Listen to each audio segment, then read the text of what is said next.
Looking for ideas for a day trip? Then why not head off to Umbria towards Spoleto, a delightful town perched on the Sant'Elia hill, a melting pot of treasures enclosed in a historic center celebrated by writers and travelers. Let's discover it together. A landscape that offers a wide glimpse of the variety of things to see in Spoleto. A town erected on the hill Sant'Elia, a culminating knoll crowned by the Rocca behind the wooded Monteluco.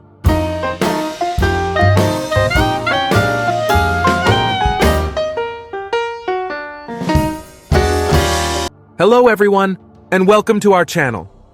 In today's video, we will discuss about Spoleto and what to see in one day. If you are new to this channel, please don't forget to subscribe and ring the bell icon. Picturesque, austere, lively in character, with an ancient history that at various times occupied a prominent place in Italian affairs, rich in monuments still admirable in all their splendor. Today, Spoleto presents itself as one of the main tourist centers of Umbria, able to offer, in addition to historical archaeological evidence, also interesting cultural events, among which stands out the famous Festival of the Two Worlds, June-July, which includes performances of operas, plays, and ballets. A city that still retains its ancient medieval physiognomy, revealing evocative corners rich in character in an alternation of styles and forms that have decreed its success over the centuries. But let's see what places to visit in Spoleto in one day. 1. The Roman theater built in the early years of the empire, Spoleto's Roman theater was 70 meters in diameter. Restored in Roman times due to an earthquake that caused a deep split in the tiers of seats, it was, over the years, hidden and incorporated by the medieval and modern buildings above. A wide passageway divides the two sectors of tiers. The first two steps near the orchestra space, which are wider and lower, were covered in marble and housed the movable seats intended for eminent personages. The orchestra still retains part of the ancient marble flooring with polychrome inlays from imperial quarries located in the Mediterranean. Behind the stage wall, the holes for the curtain poles and the circular pit for their maneuvering are visible. Today, the theater is included in the complex that houses the State Archaeological Museum, dedicated to the archaeological evidence of Spoleto, with artifacts dating from the 4th millennium BC to the 4th century AD 2. The Arch of Drusus and Germanicus. A few steps from Piazza del Mercato, at the beginning of Via dell'Arco di Druso, is the monumental archway that gives the street its name, the Arch of Drusus and Germanicus, the triumphal entrance to the ancient Roman Forum. Single-arched, in large blocks of limestone, it was erected by the Senate of Spoleto in honor of Drusus the Younger, and Germanicus, the natural son and grandson and adopted son of Emperor Tiberius, respectively, on the occasion of Drusus's death in 23 CE. Germanicus had died in 19 CE under mysterious circumstances. Engraved on the masonry, between the entablature and the archivolt of the fornix, is still visible the inscription that, though fragmented, recalls the dedication to Drusus and Germanicus. 3. The Church of St. Euphemia, located within the courtyard of the Archbishop's residence. The Church of St. Euphemia in Spoleto is a small jewel with a soberly charming character. A Benedictine women's monastery until 1017, when, ceded by Emperor Henry II to Count Accodo, it was put to other uses. It was founded by Abbess Gunderana. The latter, having discovered the tomb of the martyr John, Bishop of Spoleto, transferred the saint's remains there. The complex, aided by numerous miracles, became a pilgrimage destination until the holy bishop was included among the city's main patrons. In 1446, the Venetian Marco Condulmer, brother of Pope Eugene IV, changed the church's dedication, dedicating it to St. Lucy. Subsequent to the new dedication was the triptych with stories of St. Lucy that adorned the high altar, now in the Diocesan Museum. The glance of the exterior facade betrays the sobriety and sanctity of the place. The interior is divided into 3 naves marked by columns and pillars, salvaged elements from classical and early medieval buildings. All that remains of the fresco that decorated the apse is the basin with the image of the Most High surrounded by cherubs, early 15th century. The interior is a triumph of craftsmanship in which one can recognize the work of master stonemasons who worked with their Lombard colleagues combining different schools. It should be noted that Euphemia is the only church in Umbria with high women's galleries once reserved for religious women. 4. The Duomo, the Cathedral of Santa Maria Assunta.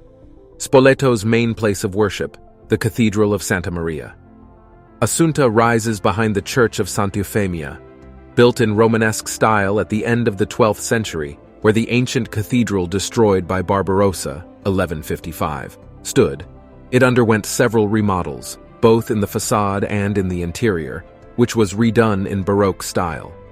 To the left of the facade rises the bell tower built in the 12th century with materials from Roman, early Christian, and early medieval rubble. Past an elegant Renaissance portico with 5 arches, one enters the cathedral. At the end of the nave, the triumph of colors in the apse richly decorated by the frescoes that Fra Filippo Lippi executed between 1467 and 1469, with the help of Fra Diamante and Pier Matteo d'Amelia, is striking. In the lower part of the drum are the Annunciation, the transit of Mary and the Nativity. Above, in the apse basin, a triumph of colors and figures in the coronation of Mary. In the center of the chancel is the high altar in polychrome marble, the work of Giuseppe Valadier. Also attributed to the celebrated architect, goldsmith and silversmith are many of the numerous chapels that populate the aisles. A place of strong spirituality, the cathedral preserves, inside the Chapel of Relics, the precious autograph letter written by St. Francis to Brother Leo. To the saint, who had his conversion precisely in Spoleto, is dedicated a cycle of frescoes that includes the episode of the Wolf of Gubbio. 5. The Albornoz Fortress.